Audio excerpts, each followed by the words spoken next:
The Jack Benny Program.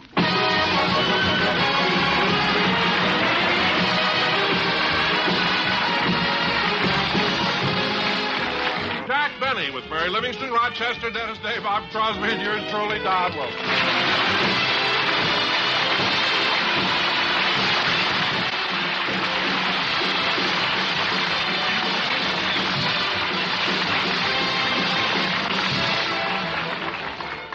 Ladies and gentlemen, last Sunday on his television show, Jack Benny acted both roles in that famous classic Dr. Jekyll and Mr. Hyde, which was written by Robert Louis Stevenson. That's right. Stevenson took a beating. Wait a minute. And here's the star of our show, Jack Benny.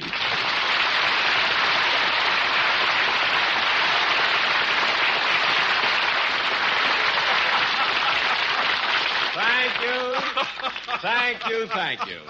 Hello again. This is Jack Benny talking, and Don, 33-dimensional. Don, I want to ask you something about that introduction. Did you write that joke yourself? Well, I don't want to take all the credit. My wife helped me write that one. Oh, your wife. Your wife helped you, eh? Don, she's an actress, isn't she? Jack, you know very well that my wife is an actress. You've had her on your program many times. In fact, she was on just last week. That's right. Don, isn't it a shame that both of you are going to be out of work at the same time? I'm sorry you have no children. I'd enjoy firing them, too. Now, wait a minute, Jack. You can't fire me after all the years I've been with you. I started as your announcer in 1934, and during all these 19 years, I've given you loyalty and devotion. Some loyalty and devotion. Every time I cut your salary, you tell everybody. Anyway, Don. If you ever cut my salary, my mother would slap your silly face.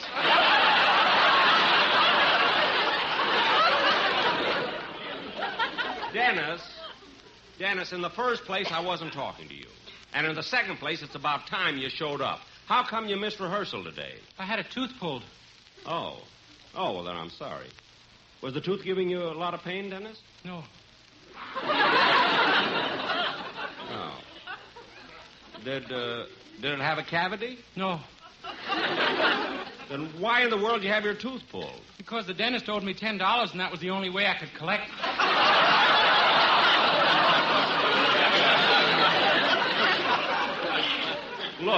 Look, kid. You let the dentist pull your tooth because he owed you $10? Yeah, I wish he owed me 11, then I could have had Novocaine.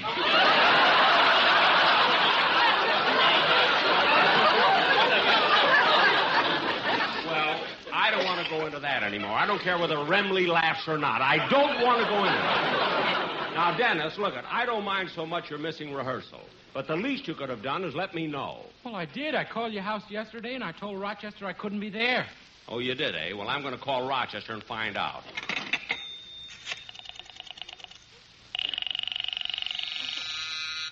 Say, Mabel, what is it, Gertrude? Mr. Benny's line is flashing.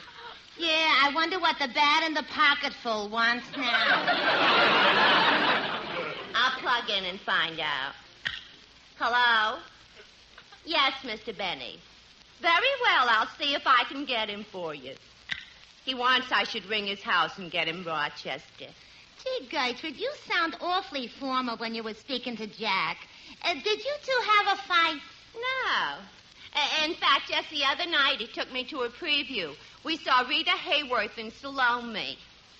It was an exciting picture, especially when Rita did the dance of the 7 veils. Gosh, did she take off all 7? No, she stopped when she took off number 6. But Jack'll never know. Why not? He fainted at number 5.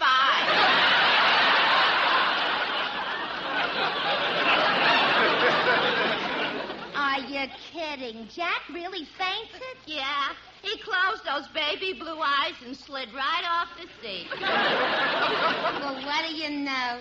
Look, you've been seeing a lot of him lately, haven't you? Yeah. I've been seeing Jack so often I had to turn down a date with Dennis Day last week. Well, look who's talking. Jeannie with the light brown teeth.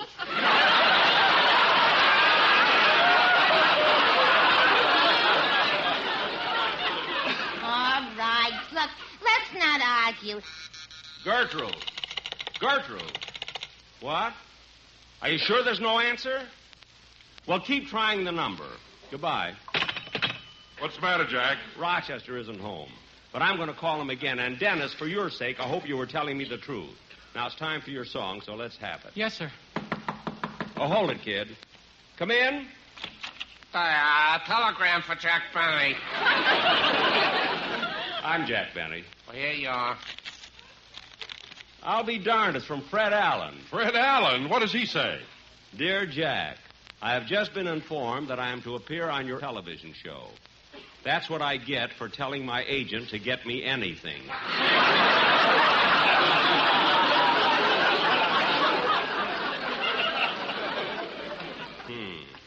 Now, come on, Dennis. Let's get on with it.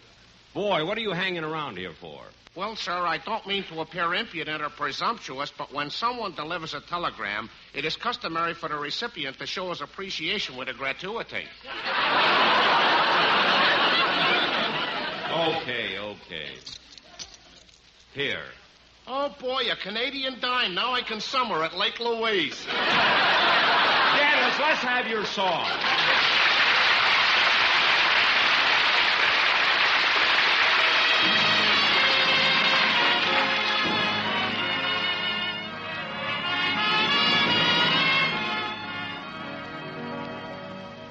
Pretend you're happy when you're blue.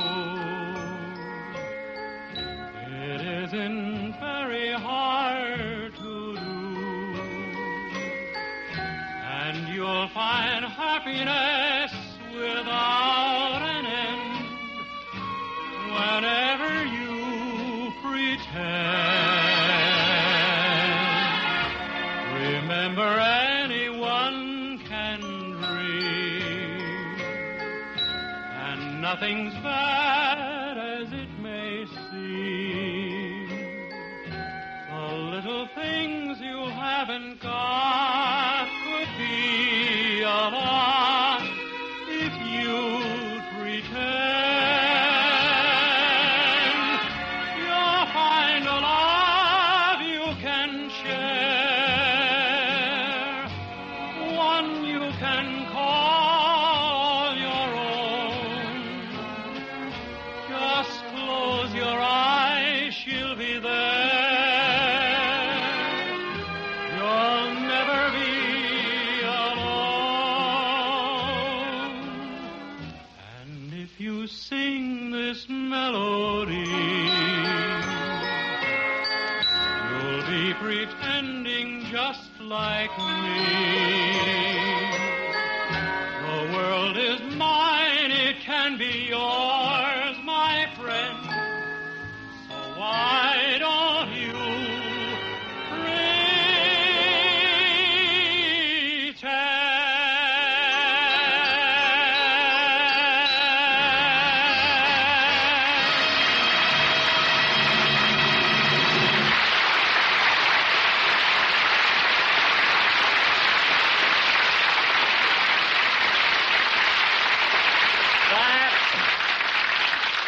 Dennis Day singing Pretend. Very good, Dennis. It was excellent. And now, kids, we have a very important play to do tonight. Hey, where's Bob Crosby? Well, here I am. Bob, I just happened to think of something. You missed rehearsal, too. What's your excuse? Well, I had to go down to buy a little gift for Sammy's new baby. Sammy, the drummer's wife, had a baby? Mm-hmm. Gee, I didn't know that. Hey, remind me to send something, too. Eh? Okay. No, it's wonderful the way the presents have been rolling in. All the musicians sent gifts. Gosh, Bagby sent a little blanket. Wayne Songer sent a cute little dress. Remley sent a sweater that he knitted. And Kimmick sent the nicest... Hold it a second, Bob. Hold it. You said Remley sent a sweater he knitted? Yeah. I didn't know Remley could knit. Jack, when you got the shakes like Frankie has, you can do wonders with knitting needles. Well, I guess so. After 6 martinis, he's an Argyle man.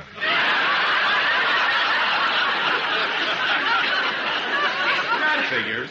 Now, kids, it's getting late, and I think we ought to start on the sketch we're going to do. Huh? What about the sketch, Mr. Benny? Well, it's based on that wonderful Universal International picture, Mississippi Gambler, starring Tyrone Power. I, of course, will play Tyrone Power's part. Wait a minute, Jack. Do you think you're the type? Well, He certainly is. He's young, handsome, and romantic, just like Tyrone Power. oh, thanks, Dennis. You're loyal and devoted. I'm nuts, too. Now,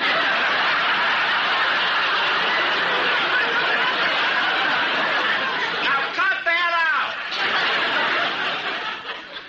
Now, Don, set the scene. Oh, hold it a minute, hold it. Hello? Hello, Mr. Benny. This is Rochester.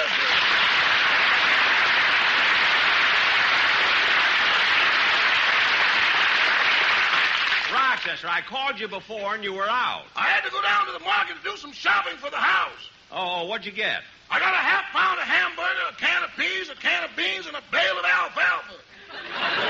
Why in the world would you buy a bale of alfalfa? The price of milk went up 2 cents, and I know what you're going to do about that.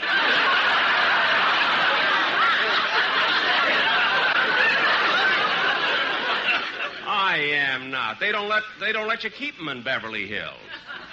Pasadena, maybe, but not Beverly Hills. Now, Rochester, the reason I called is because Dennis Day said he phoned yesterday and told you he'd have to miss rehearsal. Oh, yes, boss. I forgot to tell you. Oh, you did, eh? Well, were there any calls today? Yes, sir. I have them right here. Let's see. The income tax department called. Income tax? What do they want? What do they want? Oh, it didn't concern you, boss. It was about the income I reported. Well, what was wrong with it? Nothing. They just called to offer their sympathy.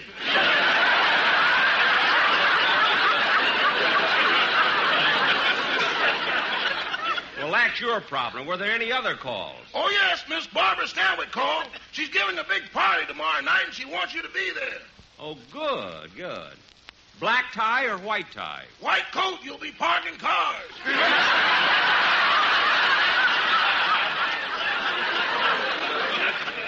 Oh, well, Rochester, put some new batteries in my flashlight. Goodbye, Rochester. Goodbye.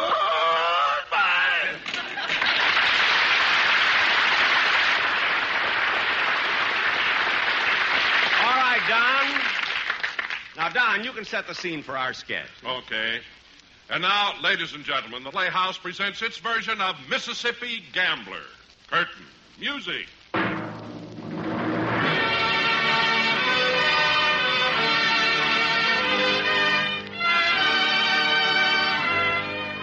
In the middle of the 19th century, the main artery of commerce and transportation between the North and the South was the Mississippi. Riverboats used to paddle their way up and down in a never-ending stream. Aboard these ships was cargo and passengers, and a special breed of these passengers was the Mississippi Gambler.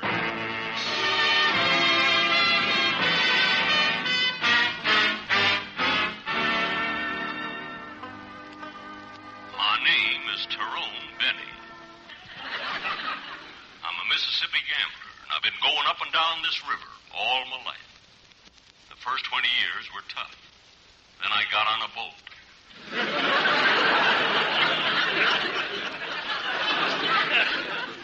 I don't remember much of my father, but my mother was a kindly woman, and she always tried to teach me right from wrong. I remember when I was 2 years old, she sat me on her lap and said, "Look, son, you're very young, but try to remember this.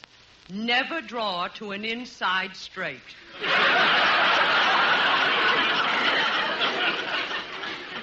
Ours was a wonderful relationship. But when I was 18, Mother and I parted. I went to New Orleans, and she went to Tehachapi.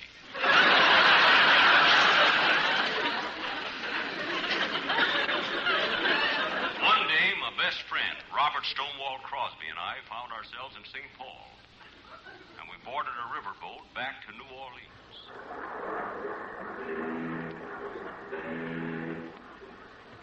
Do you think we'll make any money this trip, Tyrone?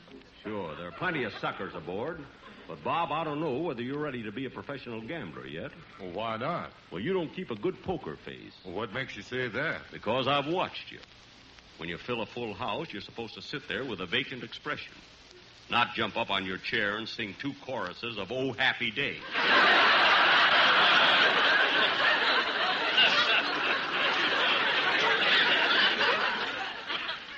Wait a minute. Here comes a couple of guys that look ripe for picking. Let me do the talking. Would you gentlemen care to while away the time in a friendly game of cards? Well, I don't mind if I do.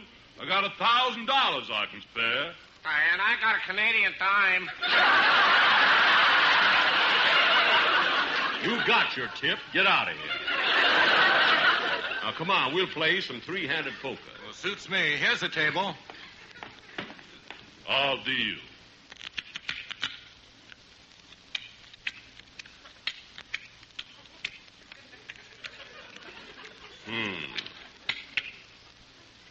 I'll open for $50. I'll see that and raise it 100. I'll see your raise and raise it another 100. That's too much for me. I'm out. Well, I'll call. Give me 2 cards. I'll take one. I'll bet $100. I'll raise 200. Well, I'll just call. What do you got? 4 aces. Beats me. I got 3 aces.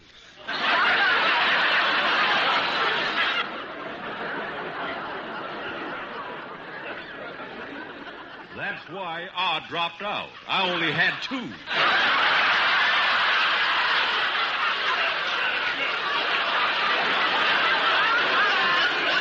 Say, wait a minute, stranger. You dealt those 9 aces, and I think you're cheating. No man can say that to me, sir. Do you know what it means when someone slaps your face with his glove? It means a challenge to a duel. That's right, so take that. I accept your challenge.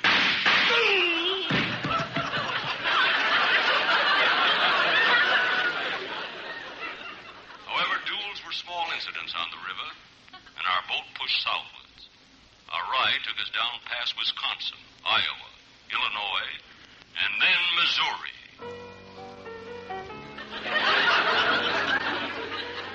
Oh, that isn't who you think, folks. Yes, there was always plenty of melody and music along the river. Some nights as we sailed close to the shore, we could hear voices harmonizing on the levees.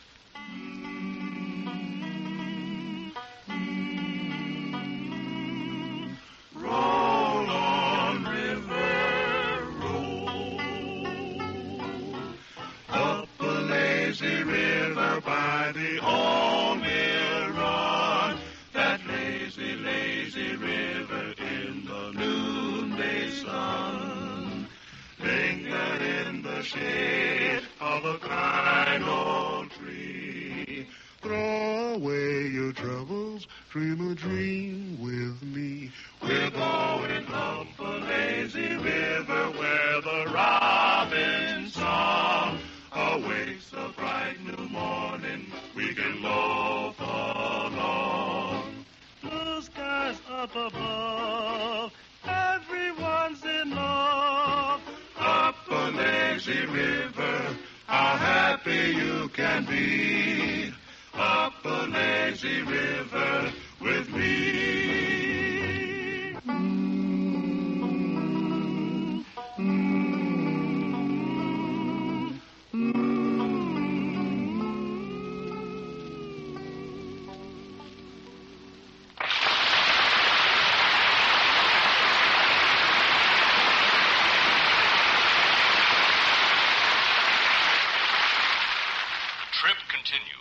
Every night I played poker, and I always won. But one night, the captain caught me cheating. And as punishment, he tied a rope around me and kept dipping me in and out of the river. He thought it was a treat to beat my feet on the Mississippi mud. It was shortly after this incident that I met her. I remember when we were first introduced, she said, I am awfully glad to meet you, monsieur. And I hope you and I can become good friends. Very good friends. Her name was Yvette. And she had come aboard that morning at Albuquerque.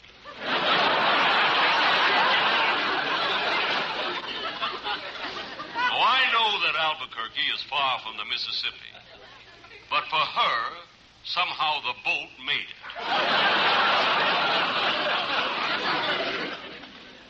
I told her that I'd too, hoped we would become good friends. And she said... You are very kind, monsieur. She was a plain gal. Slim, frail, and immature. This description was written before the part was cast.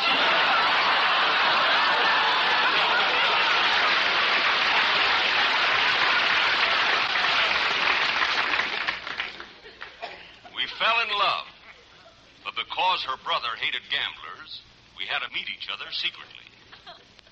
One morning after we landed at New Orleans, she was supposed to meet me at the place where I lived, the Old Man River Hotel. It was called the Old Man River Hotel because when you stayed there, you were tired of living and feared of dying.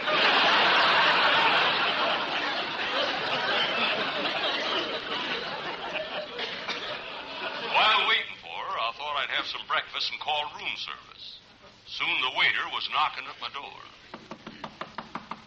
Come in. Did you call for room service? Yes, I want some breakfast. Orange juice, coffee, and let's see, what can I have with the coffee? Well, we have toast, English muffins, donuts, and cimarron rolls. What? Cimarron rolls. Look, waiter, bring me some orange juice, coffee, and a cimarron roll. Okay, and you're lucky. Yesterday I couldn't have brought you any cimarron rolls. Why not? We were out of cinnamon. All right, just go get it. He brought me my breakfast, and I finished it. And then Yvette arrived. She looked so beautiful standing there in her new knitted dress. I could tell it was newly knitted because a drunken guitar player was still working on it. Now, darling, you're here. Oh, yes, Your Honor. I'm sorry to be late, but I Don't talk. Just come into my arms. Now, let me kiss you.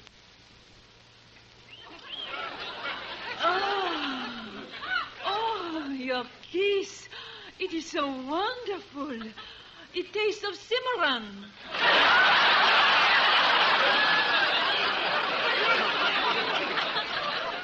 Cimarron? That's French for cinnamon. Oh, then I must apologize to the waiter.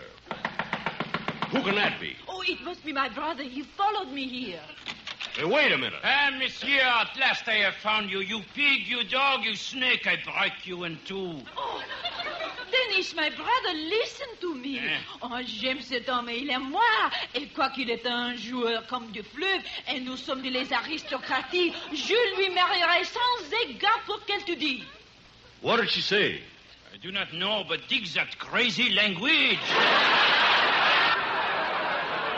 Now look. Monsieur, my sister will not marry your gambler. I challenge you to a duel. What? I slap your face with my glove. You're supposed to take your hand out of it first. But if you want a duel, draw your sword. En garde!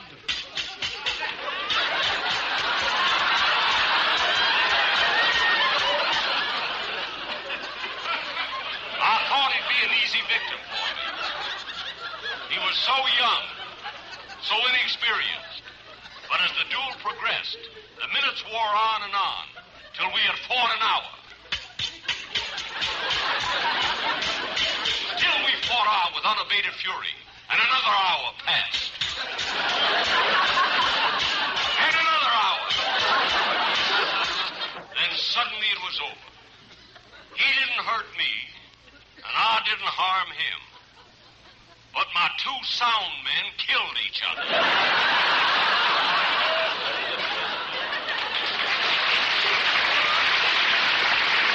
That is my story.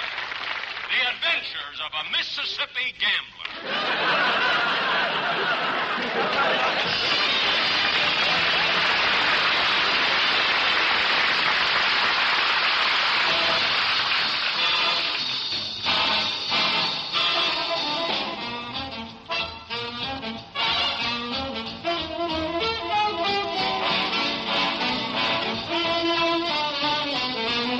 Listen again next week to the Jack Benny Show. Don Wilson speaking. This is the United States Armed Forces Radio Service.